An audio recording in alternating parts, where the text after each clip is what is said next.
시간은 사무엘상 14장 보겠습니다. 사무엘상 14장의 주제는 사울의 불신앙과 교만 두 번째입니다. 사울의 불신앙과 교만 두 번째입니다.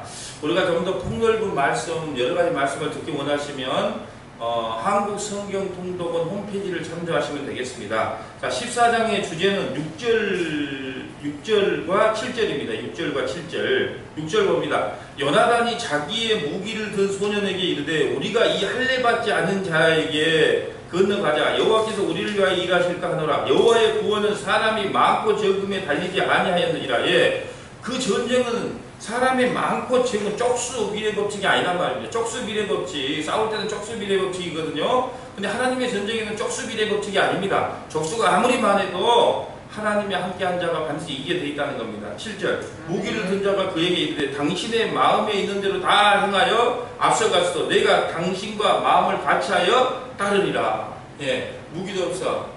아마 종은 아마 막대기 들고 요나단은 칼 들고, 예, 그래서 블레셋하고 싸우러 간단 말입니다. 14장 1절 봅니다. 하루는 사울의 아들 요나단이 자기의 무기를 든 소년에게 이르되 우리가 건너편 블레셋 사람들의 부대로 건너가자 하고 그의 아버지에게는 아뢰지 아니하였더라. 4절. 요나단이 블레셋 사람들에게 건너가려 하는 어기 사이 이쪽에는 험한 바위가 있고 저쪽에는 험한 바위가 있는데 하나의 이름은 보셋이요 하나의 이름은 세넷이다. 5절. 한 바위는 북쪽에서 밑바스 앞에 일어섰고 하나는 남쪽에서 게바 앞에 일어섰더라. 요나단이 자기의 무기 든 소년에게 이르되 우리가 이 할례 받지 않은 자들에게로 건너가자. 여호와께서 우리를 위하여 일하실까 하노라. 여호와의 구원은 사람의 많고 적음에 달려있는 것이 아니다. 무기를 든 자가 그에게 이르되 당신의 마음에 있는 대로 다 행하여 앞서가셔서 내가 당신과 마음을 같이하여 따르리라. 요나단이 이르되 보라 우리가 그 사람에게로 건너가서 그들에게 보이리니 그들이 만일 우리에게 이르기를 우리가 너희에게로 가기를 기다리라 하면 우리는 우리가 있는 곳에 가만히 있어서 그들에게로 올라가지 말 것이요 그들이 만일 말하기를 우리에게 올라오라 하면 우리가 올라갈 것은 여호와께서 그들을 우리 손에 넘기셨습니다. 이것이 우리에게 표적이 되겠다. 그러니까 표적을 하나님의 뜻인지 아닌지 알기 위해서 어떻게 해요?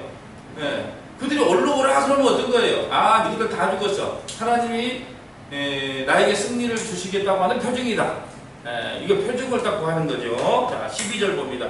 그 부대 사람들이 요나단과 그의 무기를 든 자에게 이르되 우리에게로 올라오라. 너희에게 보여줄 것이 있느니라 하니라. 요나단이 자기의 무기 든 자에게 이르되 나를 따라오라. 여호와께서 그들을 이스라엘 손에 넘기셨느니라 하고 올라오라. 예, 이거 하나님의 뜻이구나. 그래서 이스라엘 백성들은 뭘 잘했어요? 제비뽑기를 잘했잖아. 제비뽑기. 그러니까 연인도 제비뽑기를 하는 경우가 많아요. 네? 여러분 지금은 뭘로 뽑아야 돼요? 성경 말씀. 성경 말씀이 뭐라 하는가 보고 하나님의 뜻인가 아닌가 판단하면 됩니다. 옛날에 제비뽑기 했으니까 우리가 성경도 잘 모르고 그렇게 제비뽑자 그러면 안 되고 성경을 열심히 연구해서 성경 말씀을 통해서 이게 하나님의 뜻인가 아닌가를 이제 분별해내면 됩니다. 성경을 모르니까 이제 자꾸 기도 많이 하는 사람을 쫓아가게 되죠. 14절 봅니다. 요나단과 그 무기 든 자가 반나절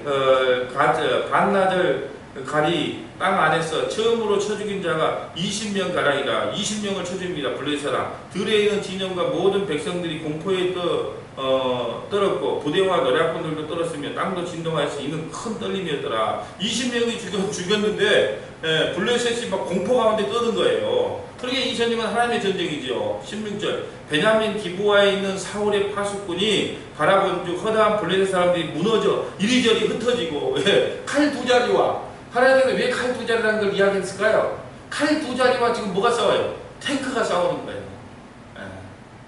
그런데 지금으로 보면 뭐예요? 초등학교 6학년하고 대학생하고 싸웠는데 초등학교 6학년인 거 요즘 특치학하고 이길 수 있어. 6살 먹은 애기하고 대학생이 싸웠는데 6살 먹은 애기가 이긴 거예요.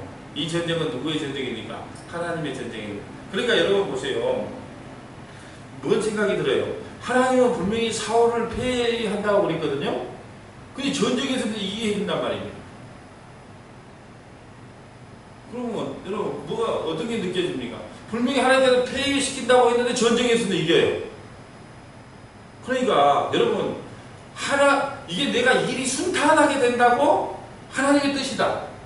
예. 이게 또 일이 잘 된다고 하나님께서 이걸 허락하셨는가 보다. 예. 내 기도를 다 들어준가 보니까 하나님이 나를 사랑한가 보다. 그렇게는 볼 수 없다는 거죠.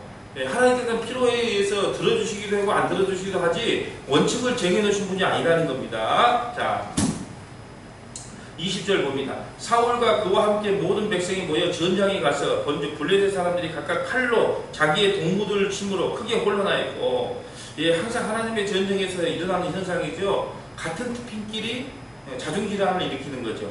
21절 전에 블레셋 사람들과 함께 있던 히브리 사람이 사방에서 블레셋 사람들과 함께 진영에 들어왔더니 그들이 돌이켜 사울과 요나단과 함께한 이스라엘 사람들과 합하였고, 에브라임 산지에 숨었던 이스라엘의 모든 사람도 블레셋 사람들이 도망함을 듣고 싸우러 나와서 그들을 추격하였더라. 전부 숨어있다가 이제 블레셋이 도망가니까 그때 나와서 이제 숟가락 얹고 싸우려고 하는 거죠. 24절 자, 또 사울이 엉뚱한 맹세를 하죠. 예, 자, 이날에 이스라엘 백성들이 피곤하였으니 이는 사울이 백성에게 맹세시켜 경계하여 이르기를 저녁 곧 내가 내 원수에게 보복하는 때까지 아무 음식물이든 먹는 사람은 저주를 받을지어다 하였습니다. 그러므로 모든 백성이 음식물을 맛보지 못하고, 예, 지금 전쟁에 나가가지고 배고파 죽겠는데 틈나면 먹어야 되는데 또 쓸데없는 또 고집을 부려요. 27절 요나단은 그의 아버지가 백성에 맹세하여 명령한 것을 듣지 못하였으므로 손에 가진 지팡이 끝에 내밀어 벌집을 꿀을 찢고 그의 손을 돌려 입에 대매 눈이 밝아졌더라. 28절 그때 백성 중 한 사람이 말하기를 당신의 부친이 백성에 맹세하여 엄히 말씀하시기를 오늘 음식물을 먹는 사람은 저주를 받을지어다 하셨나이다. 그러므로 백성이 피곤하였나이다. 왜 백성을 피곤하게 해요? 배고프면 먹어야죠. 예? 쓸데없는 맹세를 하는 거예요. 예, 배고프면 먹어야 되는데 전쟁터에 한때 전쟁하고 있었는데, 예, 배고프면 먹어야 되는데 쓸데없는 거라도 백성을 피곤하게 합니다. 30절 하물며 백성이 오늘 그 대적에게 탈취하여 얻은 것을 임의로 먹었더니 블레셋 사람을 사용함이 더욱 많지 아니하겠느냐. 47절 사울이 이스라엘 왕이 오른 후에 사방에 있는 모든 대적 곧 모압 암몬 자손과 에돔과 소아 왕들과 블레셋 사람을 쳤는데 향하는 곳마다 이겼고, 참 미안하죠. 예, 좀 여기서 패해야지. 하나님이 패했으니까 싸움에 져야 되잖아요. 근데 그게 아니라 뭐예요? 패했는데 하나님께서 이기게 하시는 거예요.